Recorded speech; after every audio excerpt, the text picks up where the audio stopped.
छत्रपती संभाजीनगर म्हणतंय संस्कार एक्सपो 2026 नेमकं काय?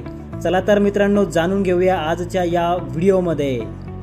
मित्रांनो स्वागत आहे तुमचं आपल्या आजच्या व्हिडिओमध्ये।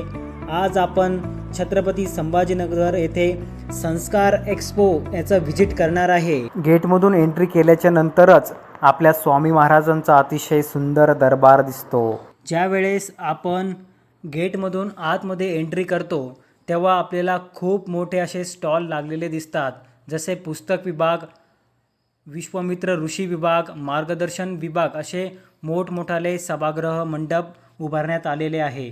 ज्यांनी या कार्यक्रमासाठी आपले स्टॉल लावलेले होते तर गुरुपीठातील ही मीडिया मंडळी यांनी त्यांचं मनोगत ऐकून घेण्यासाठी आपले कॅमेरे घेऊन त्याचे मनोगत ऐकून घेत होते। तापमान खूप असल्या कारणाने खूप गरमी होत होती, त्यामुळे आम्ही जरा कूलरच्या समोर उभं राहून थंड हवाचा आस्वाद घेतला। आपल्या बाळाचा जन्म झाल्यापासून ते वयाच्या 10व्या-15व्या वर्षापर्यंत सर्व बाल संस्कार येथे संपूर्ण माहिती दिलेली आहे, जसे जेवणापासून ते सर्व प्रकारची माहिती या स्टॉलवरती लावण्यात आलेली आहे। तसेच शेतीविषयक माहिती, जसे रेशीम उद्योग याची संपूर्ण लाईव्ह अशी माहिती येथे स्टॉलवरती लावण्यात आलेली आहे। विविध प्रकारचे रोपे यांचा डेमो सहित माहिती येथे स्टॉलवरती सुद्धा लावण्यात आलेली आहे। नुगा बेस्ट फ्री थेरपी सेंटर येथे लावण्यात आलेले आहे, तर काही रुग्णांनी त्याचा लाभ घेतला।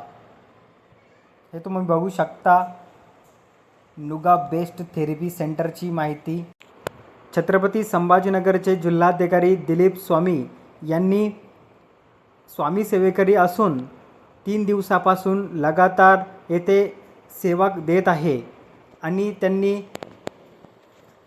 सेवेकऱ्यांना मार्गदर्शनसुद्धा चांगल्या प्रकारे केलं आहे। सातत्यानं 3 दिवसापासून या ठिकाणी आहे आणि जिल्हाधिकारी म्हणून किंवा IAS ऑफिसर म्हणून नाही, पण एक सेवेकरी म्हणून या कार्यक्रमामध्ये सातत्यानं सक्रिय सहभागी आहे। परमपूज्य गुरुमाऊली यांचे सुपुत्र श्री नितीनदादा मोरे यांनी सुद्धा खूप असं सुंदर असं मार्गदर्शन केलं। संस्कार, शिशुसंस्कार, गर्भसंस्कार, युवा प्रबोधन या माध्यमातून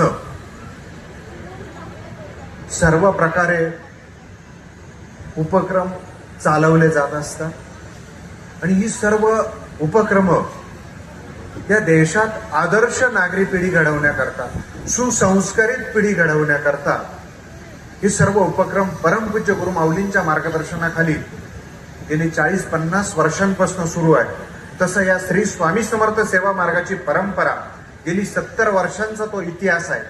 सद्गुरू परमपूज्य श्री मोरेदादा असतील आणि त्यानंतर परमपूज्य गुरु माऊलींचं आतापर्यंतचं कार्य असेल, या माध्यमातून खऱ्या अर्थानं केवळ 20% अध्यात्म, 80% समाजकार्य अशा पद्धतीत या कार्याला जोड देऊन हे स्वामी कार्य खऱ्या अर्थानं मानवी पिढी घडवण्याचं कार्य सुरू आहे। तर मित्रांनो, अशाच प्रकारच्या नवनवीन व्हिडिओ बघण्यासाठी आपल्या आजीनाथ सोनवणे ब्लॉग या यूट्यूब चॅनलला जरूर सबस्क्राईब करा। भेटूया अशाच एका नवीन व्हिडिओमध्ये, तोपर्यंत धन्यवाद। श्री स्वामी समर्थ।